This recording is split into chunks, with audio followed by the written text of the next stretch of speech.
കലാലോകത്തിന് പ്രത്യേകിച്ചും സിനിമാ രംഗത്ത് വലിയ തീരാനഷ്ടമാണ് ജയചന്ദ്രൻ സാറിൻ്റെ ഈ വിയോഗം. എത്രയോ അനുപമമായ ഗാനങ്ങൾ അദ്ദേഹം സിനിമയിലൂടെ പാടി നമ്മളെ ആനന്ദിപ്പിച്ചിട്ടുണ്ട്. ശരിക്കും അദ്ദേഹം ഒരു ഭാവഗായകൻ തന്നെയാണ്.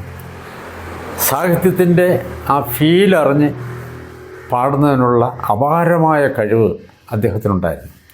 പിന്നെ അദ്ദേഹത്തിൻ്റെ ശബ്ദം വളരെ മനോഹരമായ ശബ്ദമാണ്. ഞങ്ങളൊക്കെ കോളേജിൽ പഠിക്കുന്ന സമയത്ത് അദ്ദേഹത്തിൻ്റെ പാട്ടുകളൊക്കെ നിരവധി പ്രാവശ്യം പാടാറുണ്ടായിരുന്നു.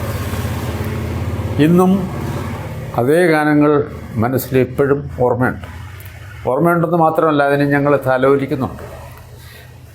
യേശുദാസ് എന്ന് പറയുന്ന ഒരു വലിയ മഹാപ്രതിഭ വന്ന കാലഘട്ടത്തിനോടനുബന്ധിച്ച് തന്നെയാണ് അദ്ദേഹവും ഈ ഫീൽഡിൽ വരുന്നത്.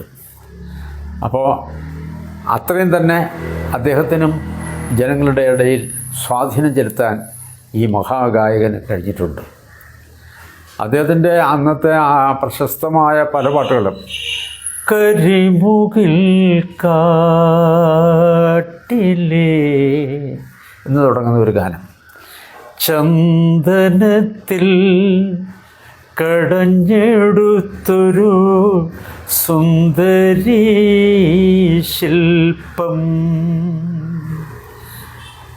മഞ്ഞിലയിൽ മുങ്ങിത്തോർത്തി ധനുമാസ ചന്ദ്രിക വന്നു, നിന്നെ മാത്രം കണ്ടില്ലല്ലോ, നീ മാത്രം വന്നില്ലല്ലോ, പ്രേമ ചകോരി ചകോരി ചകോരി, ഇങ്ങനെ തുടങ്ങിയ എണ്ണിയാൽ ഒടുങ്ങാത്ത, എൻ്റെ അറിവ് ശരിയാണെങ്കിൽ അദ്ദേഹം ഏതാണ്ട് 16,000-ന് പുറത്ത് ഗാനങ്ങൾ പാടിയിരിക്കുന്നു എന്നാണ് ഞാൻ മനസ്സിലാക്കിയിരിക്കുന്നത്.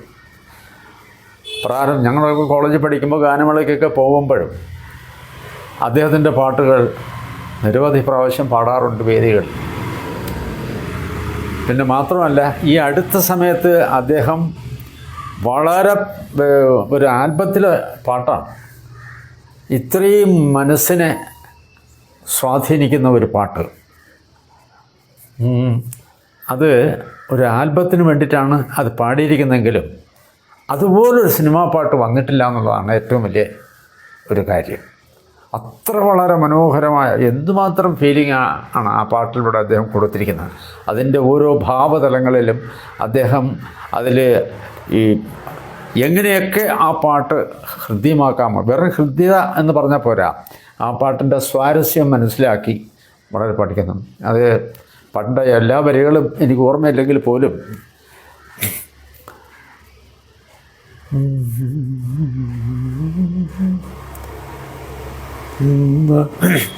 നാഴോരി നെല്ലരി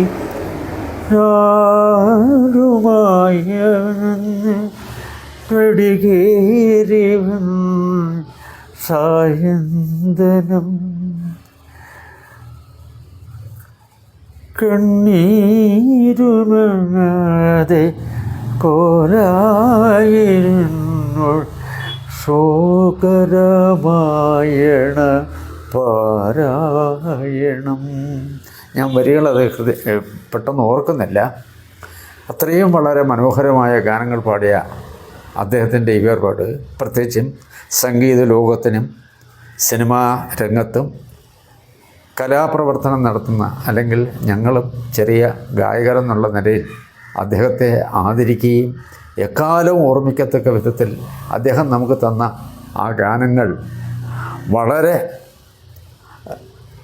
ഭക്തിസാന്ദ്രമായി തന്നെ, അതല്ലെങ്കിൽ അദ്ദേഹത്തിനോടുള്ള ആ ഒരു അനുപമമായ സ്നേഹത്തിൻ്റെ ഞാൻ